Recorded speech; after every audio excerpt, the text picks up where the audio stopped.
Last night I did a demo on Fable 5, got it uploaded, and between when my recording of that demo was done and through my process of getting it uploaded on YouTube, I went back and realized that Fable 5 has been suspended for every user. Now, this is the publication that went out as a result of that. And there is a lot of commentaries folks can share about this, but I thought I would record this quick video because this illuminates the central thesis of the point I want to make in this video, which is really why my channel exists. The point being that if we take the promise or the thesis that Fable 5 was suspended because it's an extremely powerful model. It's the most powerful model there is known to humanity as we know it. And that's the reason why apparently folks cannot have access to it. And for those of us that had access to it for maybe 8 hours or however long most people had access to it, it was very powerful. And I did some tests around it using Prevail. If you come back in, I think we went through, I'll go over to Prevail in here, back to models.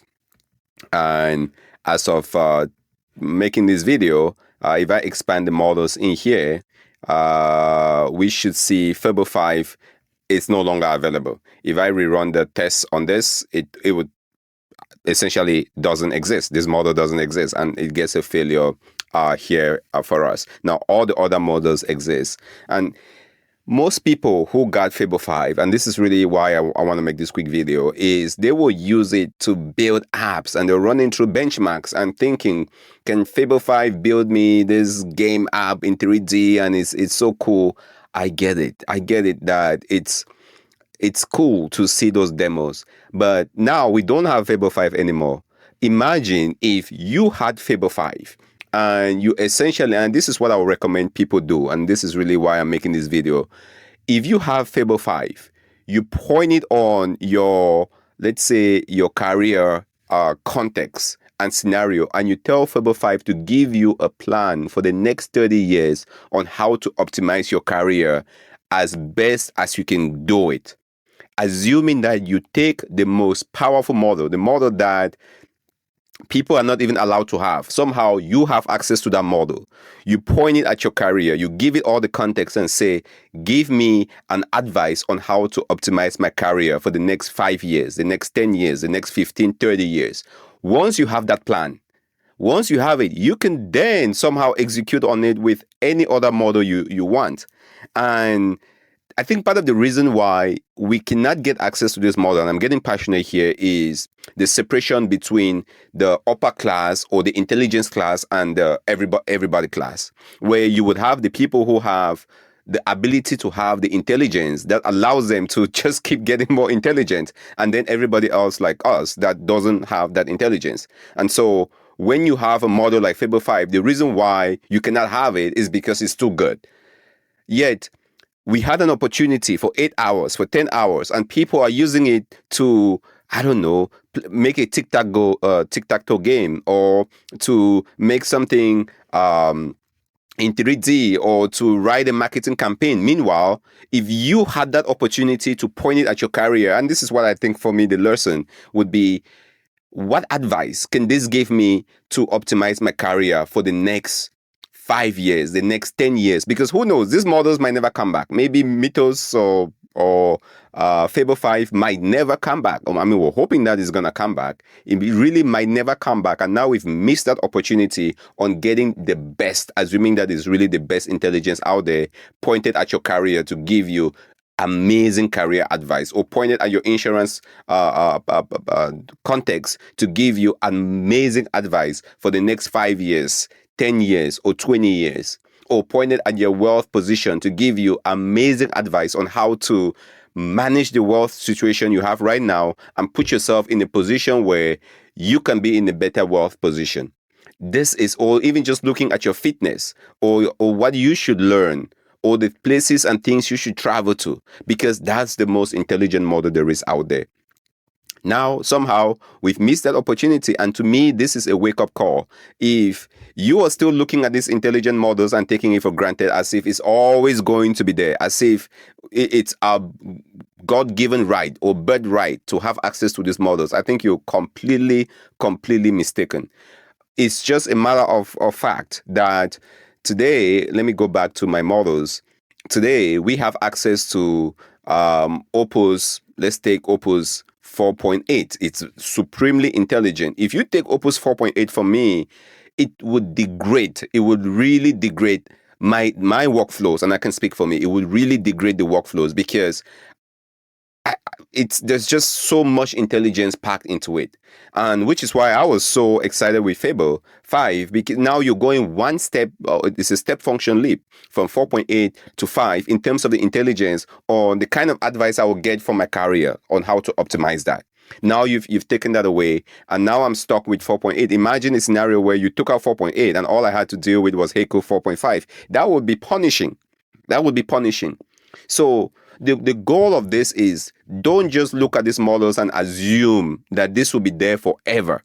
It's just by the look of this Fable 5, you might run into a situation where, or we might all run into a situation where these things are taken away from us. Are you prepared for that scenario? When this model release, are you looking at it as a window of opportunity to maximize, to get all the advice you want from it, to save that? So if it's gone, at least you have something to go off of. So here is what I'm thinking. Here is what my plan is at some point. If you haven't done this already, and I'm putting this out there hoping that people will jump on this. My plan would be, the moment something like Fable 5 comes up or an equivalent comes up, I will want to point it at all of these domains to give me not just building an app or building the UI and all of that, but to give me a 3-year plan, a 5-year plan, a 10-year plan, or a decade plan for my wealth.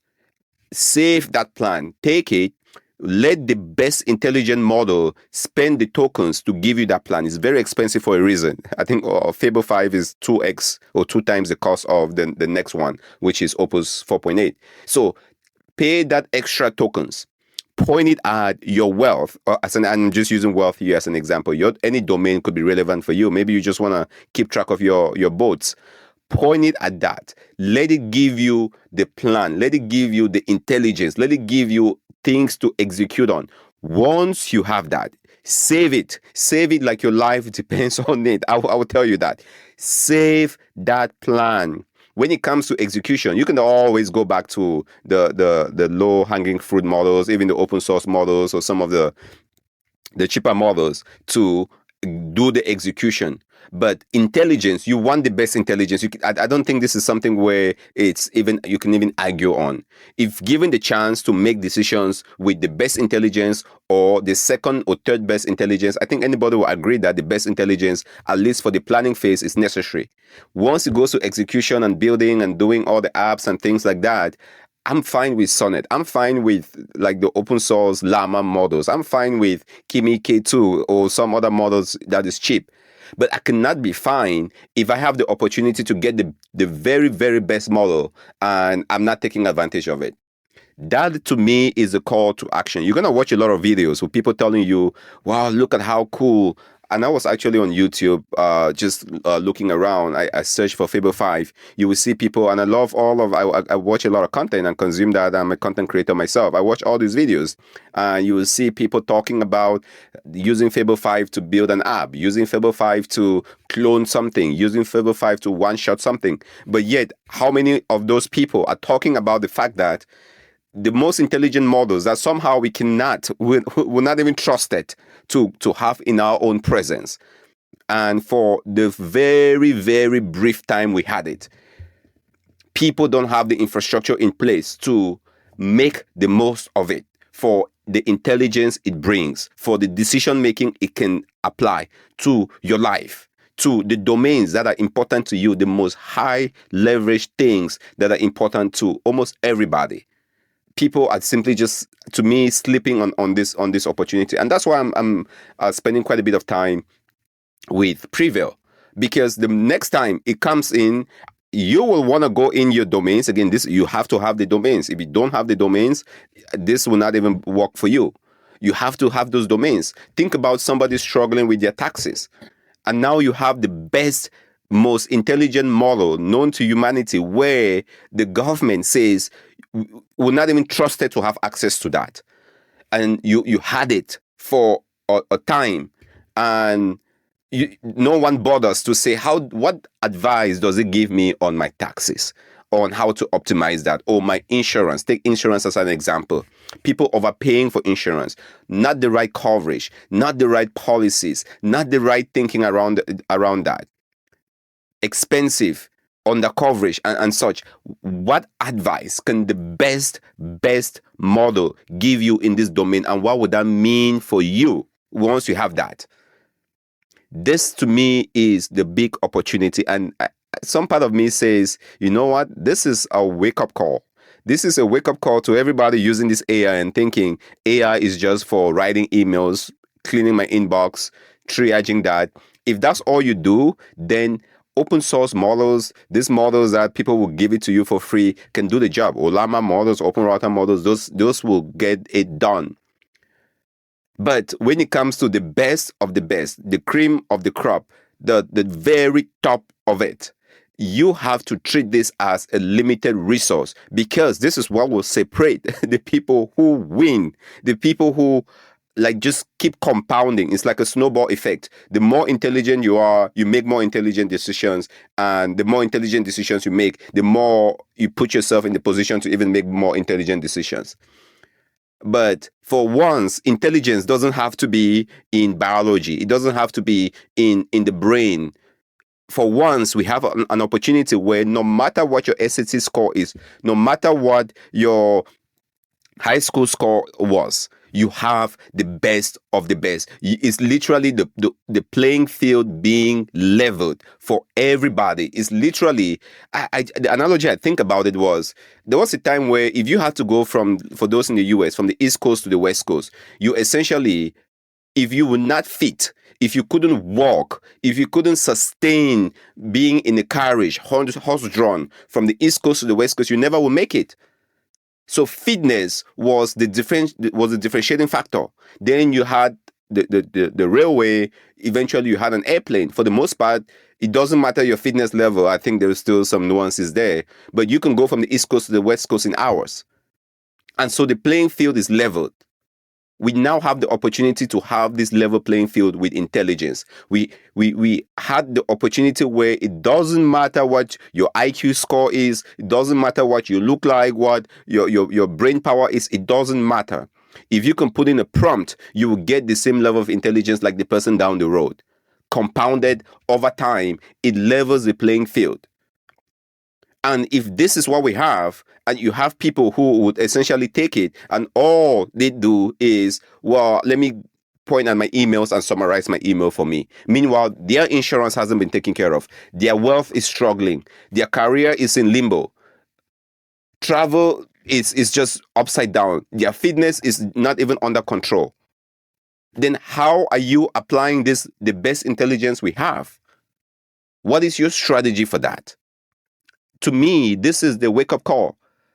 Fable 5 is a reminder that this intelligence we're taking for granted, because we've always assumed that the new models will come out, and the new model that came out will always be better than the previous one. And for once, we're being reminded that maybe the models will keep getting intelligence, but it might get intelligent to a point where just a few will have it. And the reason why just a few would have it is because if so much power, it might not be good for you to have that power.